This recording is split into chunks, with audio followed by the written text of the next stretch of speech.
All right, let's just jump right in. Today, we're going to tackle one of the biggest questions in the houseplant world. How do you perfectly water a pothos? You know, that plant that's supposed to be super easy but can sometimes be surprisingly tricky?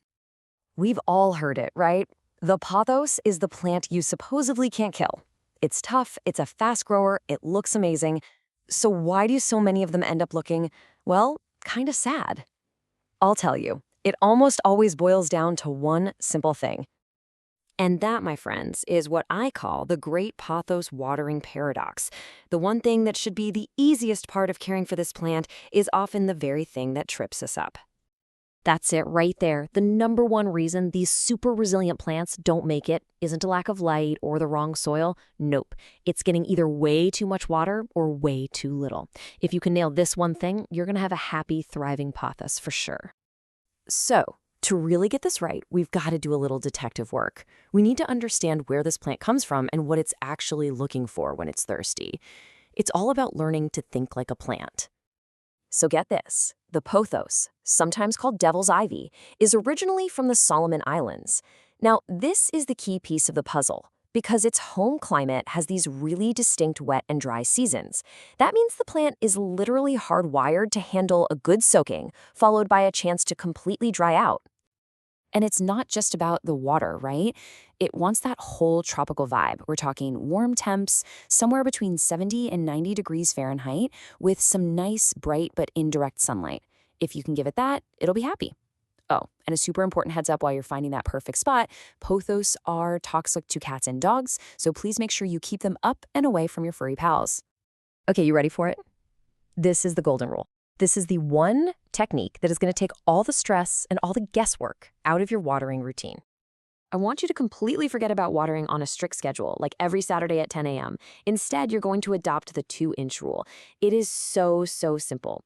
Once a week or so, just stick your finger down into the soil. If that top inch or two feels bone dry, guess what? It's time for a drink.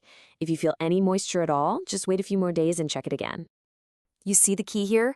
It's not about consistency in watering. It's about consistency in checking. Make it a habit to check the soil once a week, and you'll start to learn your plant's personal rhythm and what it needs in your specific home environment. Okay, so you've done the finger test, and it's go time. You've actually got two great ways to do this. The classic over-the-soil method is fast and easy, and it's great for flushing out any extra minerals that might build up, but the bottom-up method is fantastic. You just set the pot in a tray of water, and it soaks up exactly what it needs through the drainage holes. It's an amazing way to avoid overwatering. But what if, things have already gone a little sideways? First off, don't panic. Your plant is literally trying to talk to you. We just need to learn how to speak its language. So let's decode those distress signals. It's pretty clear when you put them side by side, right? If it's thirsty, you're going to see those sad, wilting, droopy leaves. They might even be getting brown and crispy on the edges. But overwatering, that's a whole different story. We're talking yellow, soft leaves. You might even see black stems, or the dead giveaway, mushy, smelly roots, and maybe even a little mold on top of the soil. So if your plant is just parched, the fix is super simple. Give it a really good, long drink. Just water it from the top until you see water pouring out of those drainage holes at the bottom. That way you know the entire root system got the message. Now, if you've been a little too generous with the water, this is going to sound weird, but the absolute best thing you can do is walk away. Seriously. You have to be patient and let that soil dry out completely before you even think about watering again. Those roots need a chance to breathe and recover. All right, let's do a quick lightning round to tackle some of the most common questions out there. This will really lock in your new pothos expertise. First up, the big one. Is plain old tap water okay for your pothos? Yes, you totally can. But here's the pro tip. Fill up your watering can and just let it sit out on the counter overnight. This gives any chemicals, like chlorine, a chance to evaporate, which makes the water a whole lot friendlier for your plant. Next question. Water temperature. Does it actually matter? Oh, it absolutely matters. You always want to use room temperature water. Think about it. Ice-cold water would be a shock to our system, right? Well, it's the same for your plant's roots. It just causes a ton of unnecessary stress. Okay, last one. Let's talk about misting. Is it a good idea or just a waste of time? Oh yeah, 100%. Remember where they come from? That humid tropical paradise?